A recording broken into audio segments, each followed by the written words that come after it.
Hello everyone. So once she will start reading now. Start. So I've got a few documents that I want to read out. Hi everyone. Thank you for being here.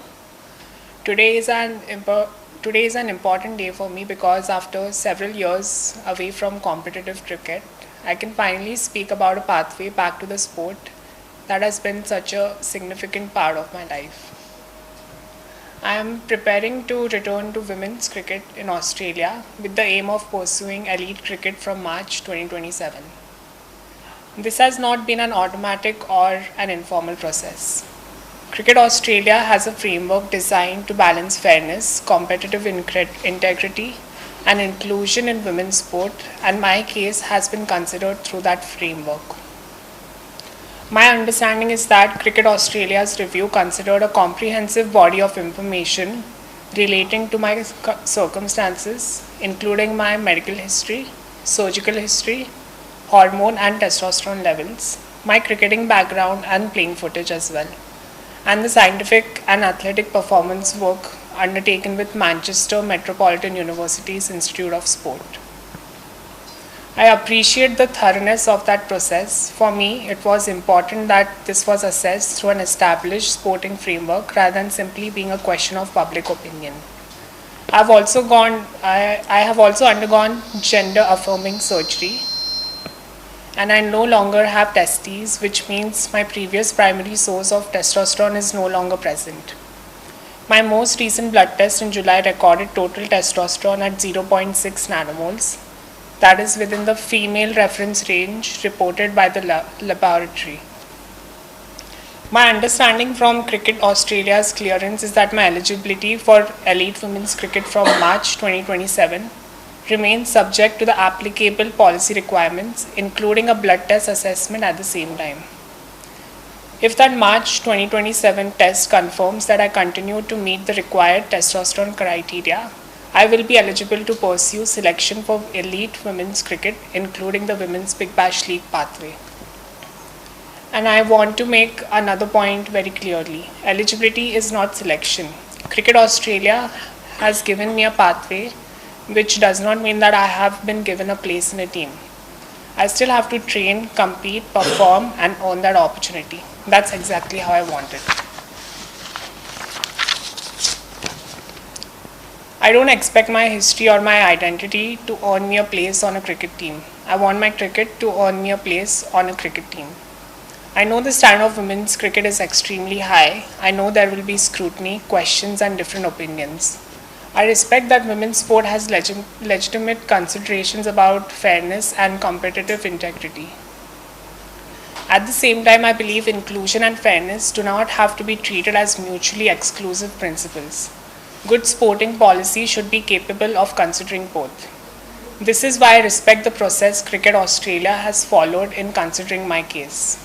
For me personally, this is about more than a policy decision. I began playing cricket because I love the sport. I competed because I wanted to become better. And when I transitioned, one of the most difficult possibilities I had to confront was that cricket might no longer have a place for me. I spent years trying to find a way back. Today, I finally have a pathway to try. I am not claiming that I have made a team. I am saying that I have been given the opportunity to compete for one, and I intend to work for it.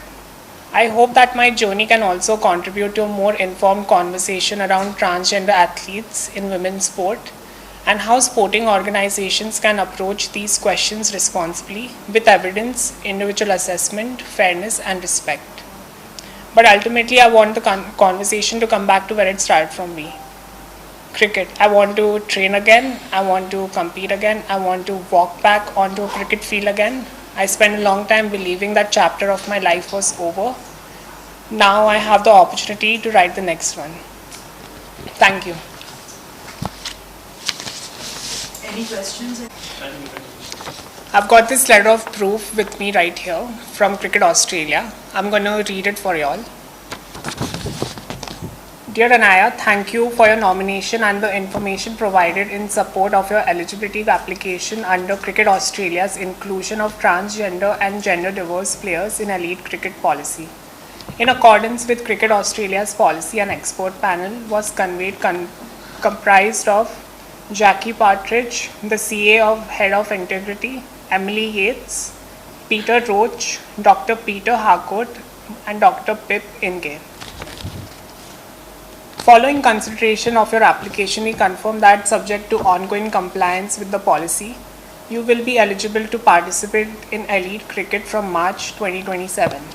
Under Cricket Australia's policy, a player seeking to participate in the female category of elite cricket must establish that serum testosterone concentration has been below 10 nanomoles continuously for a period of no less than 12 months. Based on the medical information provided, this requirement will be satisfied in March 2027. Accordingly, your eligibility for elite cricket from that date is conditional upon you providing a blood test upon your arrival in Australia, confirming that your serum testosterone concentration remains below 10 nanomoles and that you continue to satisfy the policy's eligibility requirements. Until March 2027, you remain eligible to participate in Premier Cricket competitions in any state or territory of Australia. As Premier Cricket is classified as community cricket rather than elite cricket under the policy, your participation in those competitions is not affected by this determination. We appreciate your cooperation through this process. Yours sincerely, Jackie Partridge, Head of Integrity on behalf of Cricket Australia. So, and yeah. किसी को कुछ questions हैं? Anything you want to ask like this? Yeah. Cricket Australia is one of the few organizations that Yeah. have proper policy for inclusion of transgender players. Do you think it is about time that ICC also should rethink about their decision? And what happened to you had reached out to BCCI, so is there any feedback? Yeah, I think ICC should reconsider and follow guidelines which Cricket Australia have already kept under the place. And in regards of BCCI, I think they've stayed quiet about this. I've tried to reach out to them publicly. I've approached people, like nothing has worked out. I've only been served with silence.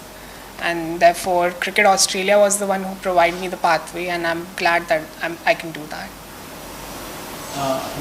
Yeah. हाँ. तो उसके हिसाब से आप diets भी मतलब वैसे सब रखी क्या है क्योंकि आपका हर चेकअप होगा ही होगा इसी हिसाब से क्या इसमें डाइट का कोई क्वेश्चन नहीं, क्योंकि जो आपकी बॉडी हार्मोन्स प्रोड्यूस करती है, जैसे मेल में हो गया टेस्टिस या फीमेल में हो गया ओवरीज और uterus, I don't have the necessary organs to produce testosterone in my body anymore. तो मेरी बॉडी वैसी चेंज हो गई है एंड मेरी टेस्टोस्टेरोन लेवल्स भी साथ ही 0.6 नैनोमोल्स है, जो ऑस्ट्रेलिया के गाइडलाइंस के अंडर बहुत अच्छे से फिट करती है. एंड आई एम होपिंग कि अभी आगे जाके WPBL भी खेल पाऊँ. हो आठवड्याकडून मंजूर मिळाल्यानंतर तुमच्या क्रीडा क्षेत्रातील प्रवास कसा सुरू होत आहे, या निर्णयामुळे तुमच्या मनात काय भावना आहे? आता सध्या माझी सर्जरीला रिकव्हरीसाठी टाईम लागतो आहे. 6 महिने ते 1 वर्ष लागू शकतं पूर्ण रिकव्हरी व्हायला. तर 1-2 महिन्याने मी स्टार्ट करणार आहे ट्रेनिंग वडिलांसोबत आणि सगळ्यांसोबत जे पण आहेत. ट्रेनिंग स्टार्ट करून I will prepare myself for the Australian field as well. आणि यापूर्वी भारतीय क्रिकेट मंडळाकडे BCCIकडे संपर्क साधला, पण तिथे अपेक्षित प्रतिसाद मिळाला नाही. यावर तुमचे काय दृष्टिकोन आहे? आणि भारताबाहेर असाइनमेंट किंवा अधिक खेळताना ट्रान्सजेंडर खेळाडूंसाठी भारताने नियमात बदल करावेत का? BCCIकडे विशेष काही मागणी? तेच जे आता जे क्रिकेट ऑस्ट्रेलियाने फेअरनेस आणि इन्क्लुसिव्हिटीवर जे गाईडलाईन्स सेट केले आहेत पॉलिसीज, तशीच काहीतरी आपल्या इंडियामध्येही असायला हवं. आणि I hope BCCI does something like this in the future. Ma'am specially जब ट्रांसजेंडर्स खेलते हैं हाँ. तो मेल फीमेल के उसमें खेलेगा तो कहीं ना कहीं पावर वैसे ही रहेगा, मेल का ही रहेगा. हाँ. तो आपको लगता है कहीं ना कहीं BCCI इसीलिए जो है आपको यहाँ पे खेलने के लिए नहीं कर पा रही? आई थिंक इस मामले में लैक ऑफ एजुकेशन का बहुत है मुद्दा, क्योंकि यहाँ पे जो पॉलिसीज़ भी सेट हो चुके हैं, ऑस्ट्रेलिया की टीम में रिसर्चर्स रह चुके हैं, उनके हेड ऑफ डिपार्टमेंट से they have all the research and scientific banking towards it. So scientifically देखें तो after hormones and everything they don't subject that trans women have any unfair advantage. That's why वो guidelines set हो चुके हैं. And जबकि मेरा case रहा, मैंने मैनचेस्टर यूनिवर्सिटी के साथ भी कोलैब किया था. उन्होंने मेरे बॉडी पे टेस्टिंग की थी with doctor Blair Hamilton. And वो टेस्टिंग के बाद भी पता चली कि मैंने जब 1 साल कंप्लीट की थी हार्मोन्स पे, तो मेरे पास कोई अनफेयर एडवांटेज है नहीं in terms of my physical strength. Your favorite cricketer? Favourite cricketer पहले विराट कोहली था. I think now I really like how Abhishek Sharma plays. So yeah And you're dreaming of playing in women's cricket. Yeah. So, which are the players that you're looking forward to maybe playing with the country? Because Yeah, like- across the world play there, so that is true. Abhi, when I play WBBL, like I'm really looking forward to play some of the India's greats like Harmanpreet, Preeti, Jemima, and Elise Perry as well at the same time. So, like if that happens, that'll be a huge thing for me, a huge moment for me. Yes. Ananya, आपके father से कितना support मिल रहा है?